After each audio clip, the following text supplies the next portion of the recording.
Hello everybody and welcome back to another episode of... I just realized I don't have a name for this series yet.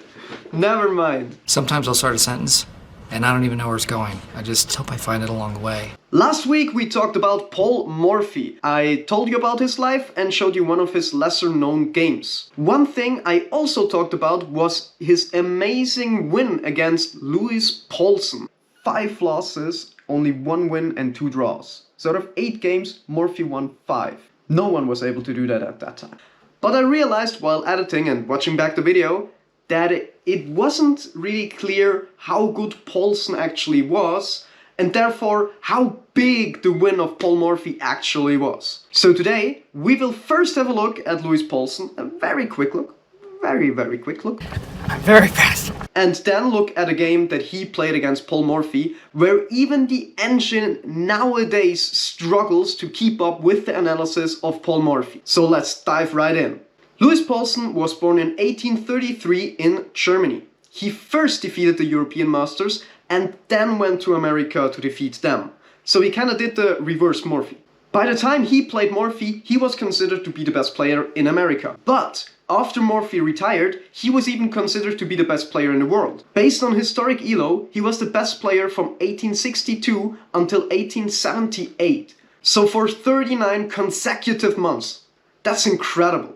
Like, imagine that. 16 years, being the best player for 16 years. For comparison, Magnus Carlsen only was world champion for 10 years now. So that guy, really good. But why do we know nothing about him nowadays? Why have you never heard of that best player in the world? Well, the reason is pretty simple. He was a very defensive player. So his games aren't as extravagant and interesting as Paul Morphy's games, for example, or Adolf Andersson's game that lived at the same time period, but actually had a negative score against Paulsen. But still, Andersson is way more popular because his games are just more interesting. But even though we don't know Paulsen by name nowadays, he still left a big mark in the chess. He was actually the first guy to say that the bishop pair is very valuable and that it's worth more than 2 knights or a knight and a bishop. Every grandmaster agrees with that nowadays, and he was the first to find that out. Pretty clever guy. Also, he is the originator of the Sicilian dragon.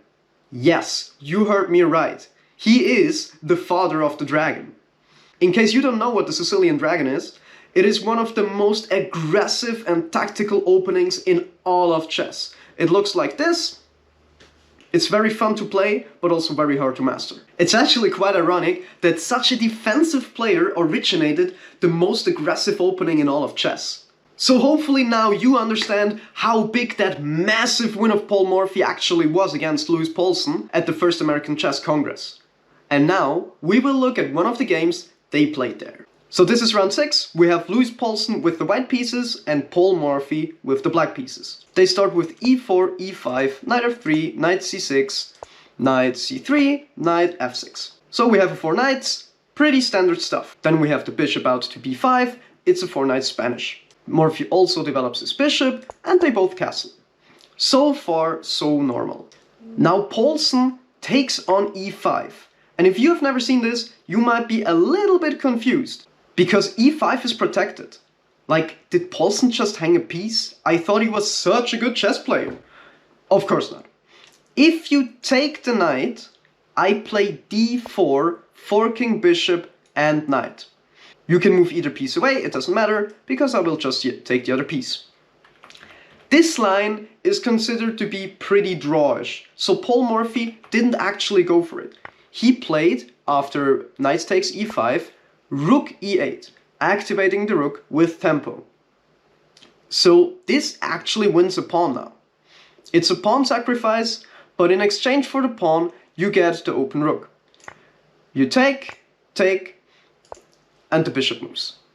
Now this pawn is under attack, yeah? It's attacked twice and only defended once. It's black's turn to move. But you can't actually take it. If the knight takes, I take with the knight, and if rook takes, you can pause the video and find the tactic for white here. I hope you found it. It's bishop takes f7 check. If you take with the king, I check you again, and you can't save the king and the rook. If you intercept with the queen, I take the rook, and I'm up 3 points of material. Morphy of course saw all of that and didn't take the pawn on e4.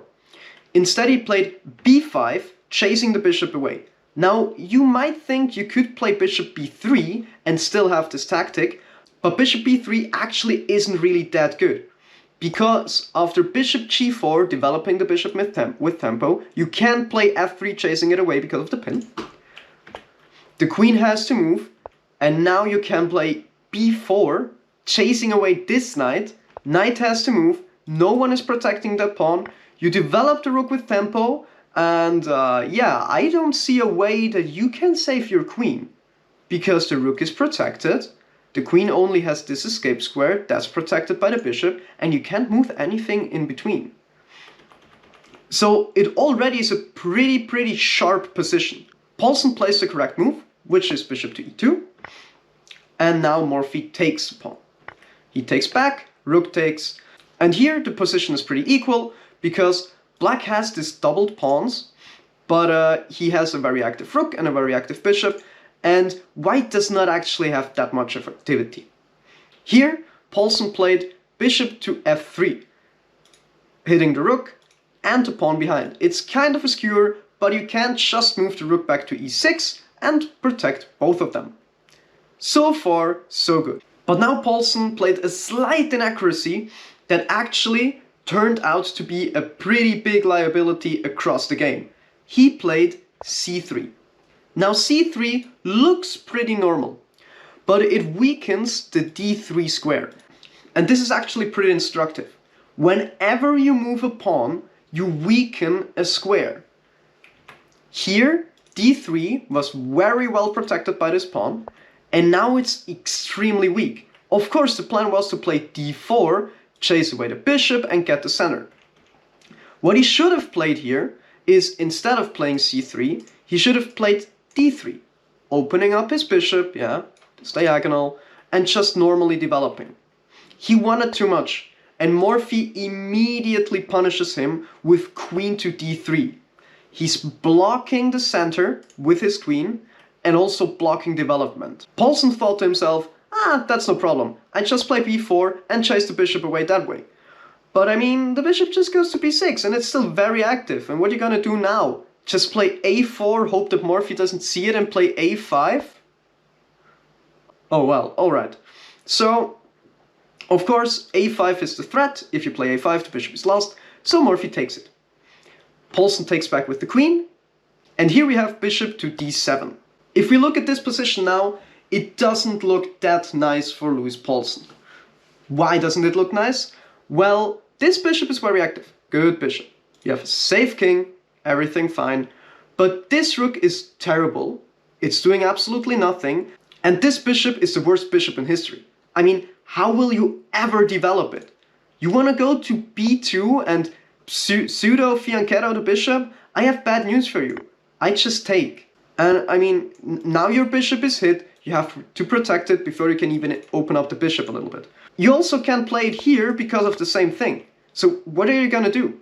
If your bishop won't get developed, your rook won't get developed. And if that rook won't get developed, then this rook won't get developed. Because I can't play it on the open file, you just instant take it. Now, the queen, which was kind of developed, is just on the rim. And it has like 2 squares to go to and back. So actually Paulsen has one developed piece. On the other hand, if we look at Morphy's position is kind of good. Yeah, alright, he has this double pawns, those aren't great, but who cares? We have one active bishop, one pretty active bishop, one very active rook, a very active queen here, yeah, and this rook will just come to e8 and double up. So what should Paulsen actually do?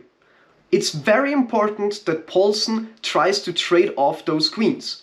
Queen to a6 is the way to go. The computer trades, you take with the rook, and now white is actually fine. If we ask the computer, I think he says something like, yeah, white's actually a little bit better even. Because now white can take the center with d4 at some point and actually develop the bishop and develop the other rook. Everything is okay. We will just play some chess. Paulsen didn't do this. Instead, he played rook to a2. Rook to a2 is a very confusing move. I gotta admit, I didn't spot the idea behind rook a2 until I saw some YouTube comment, I think it was on Chess Network. So shout out to the guy that explained it to me there. So the thought of rook a2 is, if let's say black wastes a move, you play c4 with the threat of c5, trapping the bishop. If you take c4, you play rook to c2, pressuring the pawn. And it's pretty unclear where you want to move your queen, because if you move your queen, for example, to b5, protecting the pawn, now it's protected 1, 2, 3 times, and attacked maybe a half time, only two, like 2.5 times. This doesn't work because I take your queen and the pawn is pinned. You lose your rook. So you have to move your queen to some other place. Let's say maybe queen d4? And then I just win this. Also, it solves the problem of the bishop, because if the queen is finally away, you can play bishop to b2 and get on the long diagonal. So rook a2 is actually a pretty clever move, except it's not a very good move. But the thought behind it is pretty clever. Morphy activates his rook. Now c4 doesn't work anymore, because after queen takes f1 check, you take back. That's pretty matey, yeah? It's just checkmate, it's over. So you can't play that. And of course Paulsen saw this, so he tried to trade the queens now. But now it's too late. It's too late to apologize. Too late! It's too late because Morphy has a brilliant tactic he can play now. You can pause the video right here and see if you spot the tactic, but I won't give you much time because I'm so excited to show you the move. It's queen takes f3. And this is the point where the thumbnail and title of the video actually come into context. Because if you plug this into the chess.com engine with Stockfish11 at def 20, it doesn't find the move. Yes, no matter how long you let it think, it won't find the move. To be fair, if you plug it into the Leech's engine, it takes like 2 seconds or something until it sees the move. But chess.com won't find it. Even after you take the bishop, the engine thinks like you're an idiot. That's terrible. If g takes f, you're just completely equal. Still think it's equal even after the continuation, and it takes like 3 moves or so until the engine realizes how powerful that move actually was. So let's go back to the far superior engine which actually saw queen takes f3, and let's keep analyzing the game. Now Morphy plays bishop to h3, attacking the rook. Paulsen moves the rook, we have bishop g2 check, king g1, and bishop takes f3 check again. Here white has to play king to f1, and now Morphy sadly missed a mate in 4. My disappointment is immeasurable, and my day is ruined. But to be fair, the mate in 4 is very hard to spot. See for yourself if you can find the mate in 4. If you found it, congratulations, you are a very good chess player. The move you had to find here is rook to g2. It's a quiet move. Those moves are always very hard to spot when you mate somebody. After queen d3, we have rook takes f2 check, king back to g1. You can't go to e1 because of this rook. And after double check, bishop and the rook, you have to go to h1, and rook g1 is double check and mate. Sadly, very sadly, Morphy didn't spot this. He instead played bishop to g2 check. The king has to go back to g1, and now bishop h3 discovers check again. We have king to h1, and bishop takes f2, threatening checkmate in 1. Do you see it? It threatens this move. The bishop is protected, this bishop protects this square. Mate in 1 is pretty hard to avoid here, and Paulsen finds the only move that stops it. It's queen to f1. If you were confused, no, rook g1 doesn't stop it, that's still mate. It's just a different mate. Queen to f1 stops the mate, but it it hangs a queen. I just take your queen. Now Morphy is actually up in material by 2 pawns, but of course it gets worse. After rook takes, we have rook to e2 and rook to a1. Morphy plays rook to h2, lining up his rook with the king, and we have d4, a discovered attack on the rook. Morphy of course saw that his rook was attacked and played bishop to e3, not only protecting his rook, but also threatening checkmate. If you take my bishop, I play check, king to g1, and mate. And that's why, after bishop to e3, Louis Paulsen resigned. Now you might ask, but I don't have to take your bishop. What if I play, for example, rook to f2? Of course this hangs a rook, but it protects the whole checkmating idea. If you take the rook with the rook, the checkmating idea is kind of back on the table, yeah? Now you can take the bishop, and the material isn't that bad. I mean, of course, you're down 4 points of material, but there are still fighting chances. Except, Morphy had rook takes h2. Oh, that's the wrong rook, actually. You have to take with this rook. Both is winning, but this is like completely winning. You play rook to h2, and after the king moves, only legal move, you play rook to h1, attacking this rook, or like winning the rook. No matter where the king moves, you can't do anything against it. And now you just have 2 rooks against the bishop in the endgame.